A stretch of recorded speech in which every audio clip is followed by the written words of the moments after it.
first of all, happy birthday to the United States, 239 years. And the only reason that the United States is standing is, first of all, well, it's a two-part reason, although both reasons fit into one reason ultimately. The first reason, of course, is that there have been times where the United States did bless us all, and of course, there are quite a few people of Israel in the United States, including me, and of course, what other country could I have really found out about my Jewish heritage? And I mean, yeah, I could have been in any other country, Poland, for example, or Slovakia, or wherever. I wasn't. Little brat. She gets all mad at me, and then, because I was trying to put her in her crate, and she's a little weirdo, so I'm trying to get her to come back up here. I reach down to pet her, and she gets mad at me. Anyway, so yeah, as I said, I am pet sitting for my sister today, and that's why I was a little late in making the video. And let's just say, long story short, when you have to try to put someone in her crate after she's had an accident, and you have to pretty much use a garden shovel and just things along those lines. Anyway, so the reason that the United States has been standing for as long as it has is because, first of all, there are times where the United States has blessed Israel, and God did promise that He would bless those who bless Israel and curse those who curse Israel, because the descendants of Abraham were reckoned through Yitzhak and then through Yaakov. And so, by the way, I want to address one thing real quick. There's this persistent myth that some of the tribes are lost. Nowhere in Scripture does it really indicate that the tribes were lost at all. And I'm actually going to look that up really quickly, because it does talk about how certain members of the tribes did come back. And just looking at Ezra and Nehemiah real quick, let's see. It says, first let's begin with Ezra chapter 1, and then verse 5, because they do talk about the three tribes that are acknowledged as having returned. Let's see. Then rose up the heads of fathers' houses of Judah and Benjamin, and the priests and the Levites, even all whose spirit God had stirred to go up to build the house of the Lord which is in Jerusalem. Though before that, it does say, whosoever there is among you of all his people, his God be with him, let him go up to Jerusalem which is in Judah, and build the house of the Lord, the God of Israel. He is the God who is in Jerusalem. And whosoever is left in any place where he sojourneth, let the men of his place help him with silver and with gold and with goods and with beasts, besides the freewill offering for the house of God which is in Jerusalem. So it never indicates that other tribes did not come back. And it even gives genealogies, and I'm sure if you, because I know that it names specific names, and yes, I'd have to do a little looking. At the same time, though, you can see that other people did come back, and not only that, there are, even to this day, at least among Ashkenazim, and I know certainly among Sephardim, names that indicate that other tribes did come back. And, for example, if I want to type in, well, let's do Issachar here, because I know that there are certain names that do relate to Issachar. Just trying to look that up, and I don't want to get off into a tangent. I just want to say that the first tribes, the lost tribes myth is definitely still too persistent, because there are indications that other tribes certainly came back with Yehuda and Levi and Benjamin. And like I said, there are even names today that indicate that other tribes did come back. And so we need to address that. Now, are there groups of Jews who are being found on a consistent basis? Absolutely.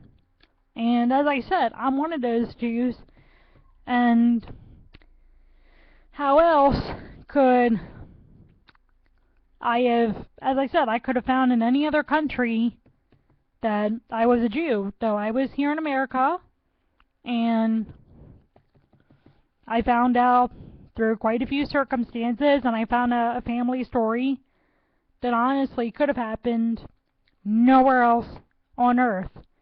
For whatever reason, that's the way that God willed it, and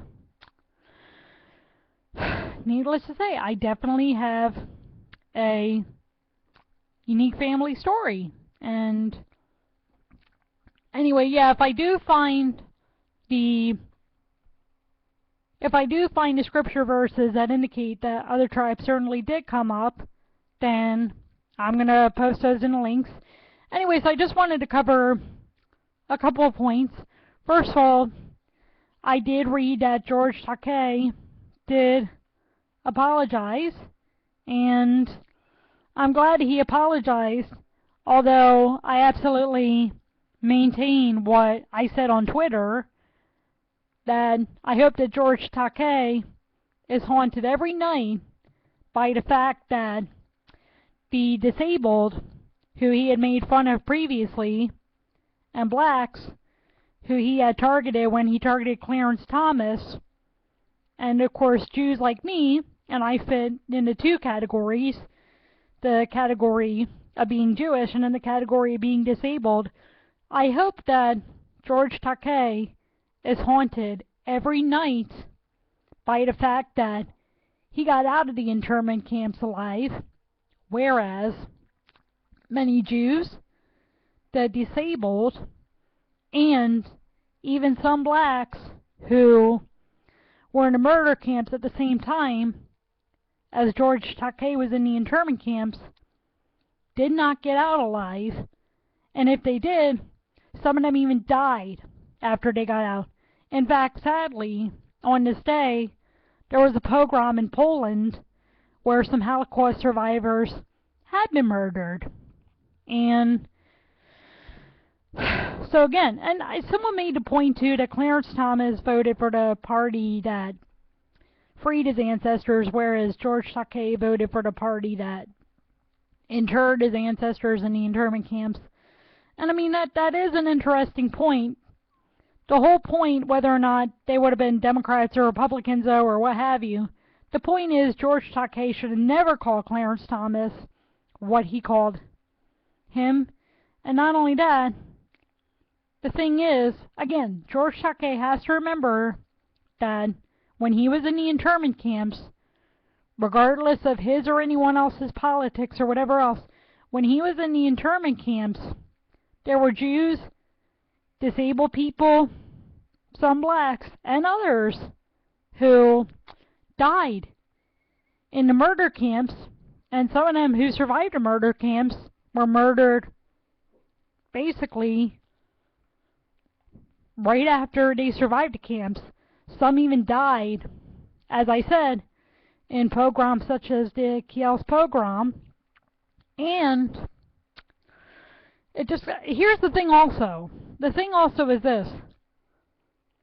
Some of the ones who died were also Jewish American, Black American, and I'm sure disabled American soldiers. And some, I'm going to go out on a limb here, some who were probably veterans of World War I. And I'm sure that some of them probably got away with things by registering for the old man's draft, or even perhaps by lying about their age, or some of them, I'm sure, even said, forgive my language, fuck it, you know what, I may be old, I may not be considered young enough to fight in the service. You know what, though? I fought the first time, and I'm going to fight again. And I mean, what other country would basically have soldiers who fought once and will be willing to fight again? And there's that. And at least on the Fox News website, by the way, I am seeing nothing about George Takei's apology, I'll Google it because I want to see it. And from what I did see, it doesn't look like it was a genuine apology. And I think that's what bothers me more, because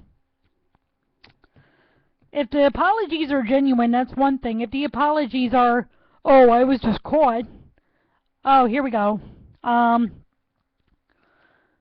So I'm trying to find, okay, let's see, Newsbuster. I'm trying to find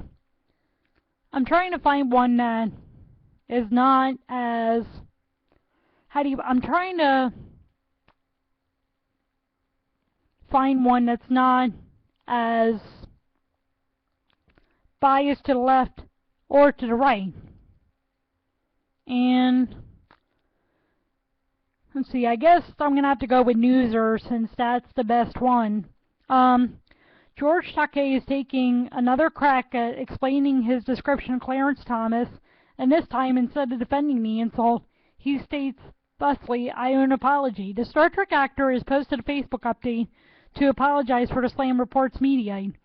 My choice of words was regrettable, not because I do not believe Justice Thomas is deeply wrong, but because they were ad hominem and uncivil, and for that, I'm sorry. And let's see. His full apology. Oh, he says, I did not live up to my own high standards in this instance.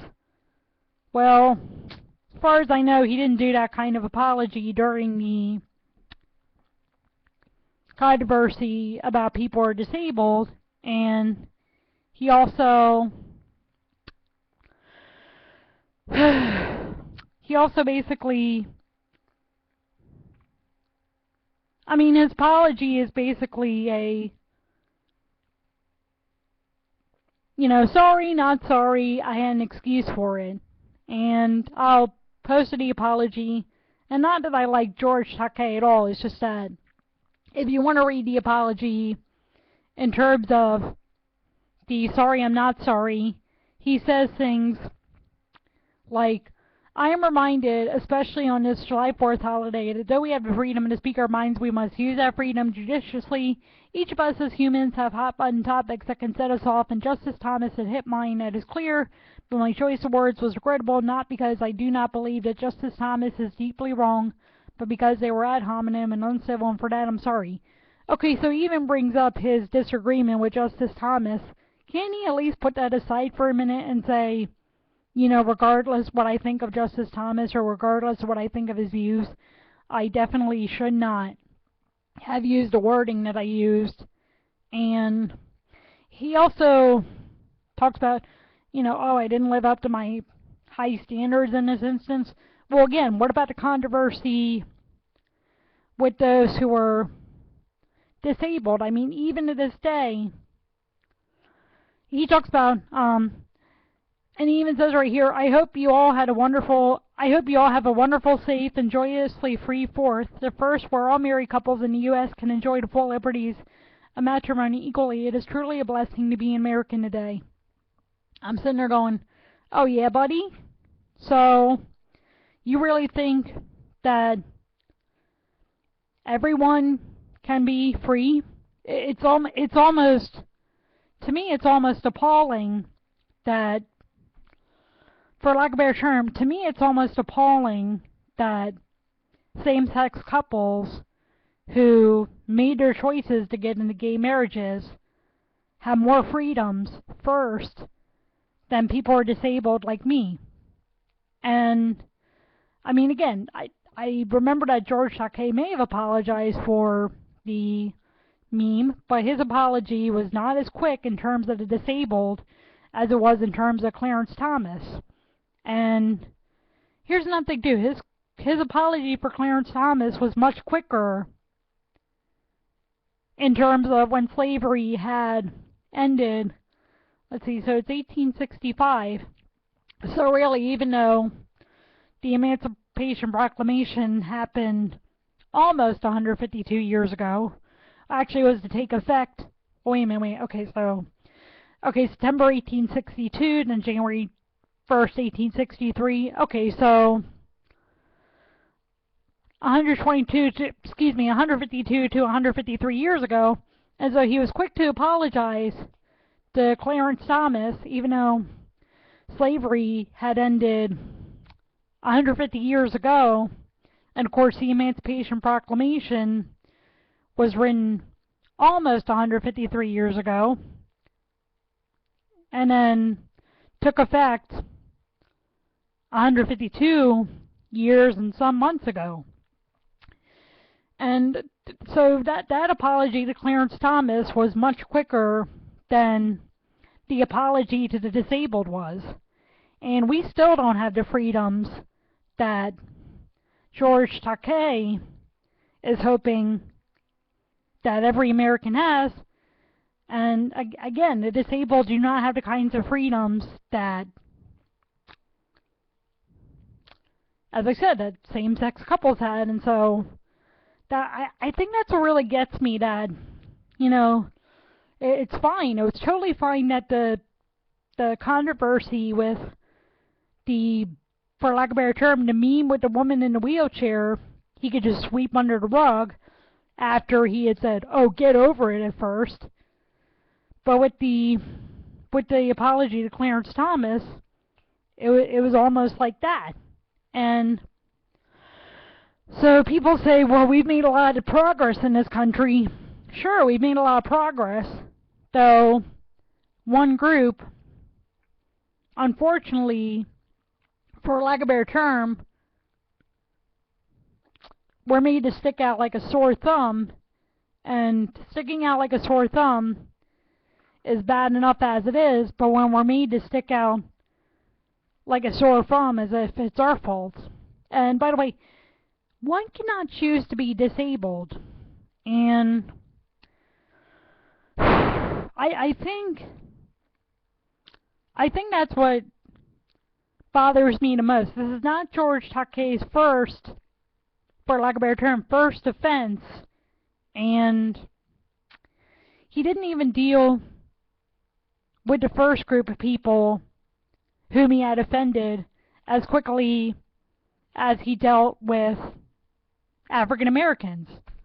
And so, as I said, by the way, the anniversary of the Americans with Disabilities Act, this year it's the 25th anniversary, and I mean, no one like George Takei, as far as I know, and no other major celebrity is really using their platform to talk about that. And so just the sheer hypocrisy, just the sheer, oh, we're for rights for all and this and this and this and this, yet still, even after 1972, which is when, for lack of a better term, the whole Willowbrook shtick was exposed, after even back to 70 years ago today, when the murder and other camps were liberated, and I say other because calling them concentration camps, right, it wasn't about quote-unquote concentration, it was about something else completely. Of course, like I said, so even 70 years after the disabled and others are liberated to some extent, the disabled, again, like I said, the disabled still don't have the rights that we should have at this point compared to same-sex couples. And that really pisses me off. And I mean, what other words can I put it in? I'm just saying that I don't know. Like I said, this is not George Takei's first offense. He apologized more quickly to a group that has had more freedoms for much longer than a group who he had offended before, told to get over the offense, and then won't even speak up about something, for lack of a better term, as simple as the 25th anniversary of the Americans with Disabilities Act. And I guess that's what really baffles me. So, just make sure that if you're really talking about liberty for all and freedom and this and whatever, make sure that you realize that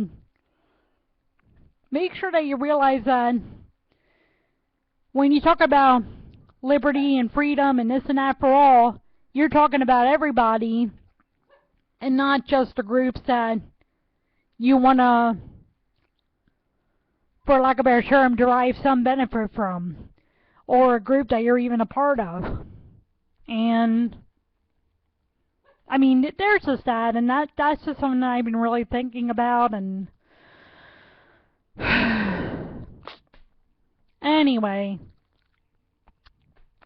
so I guess happy July 4th, and Shabbat America Shalom, and well, and I know that I was a little rambling today. At the same time, I'm just thinking about the fact that, you know, same-sex couples have rights before the disabled do, and George Takei is more willing to apologize to blacks who have had freedom for much longer than for the disabled. Then he's, and the disabled have not been for free as long, and we still don't have freedoms, even 42 years after Willowbrook and 25 years after the Americans with Disabilities Act. And the disabled were among, for lack of a better term, the main targets of the Nazis. And I guess there's that. Like I said, I know it was a really rambling blog post today. It just makes me, I guess, even... Well, I said all I can say on the subject, and I suppose there's that. And again, happy July 4th, Shabbat America Shalom, and as I said all that I can say.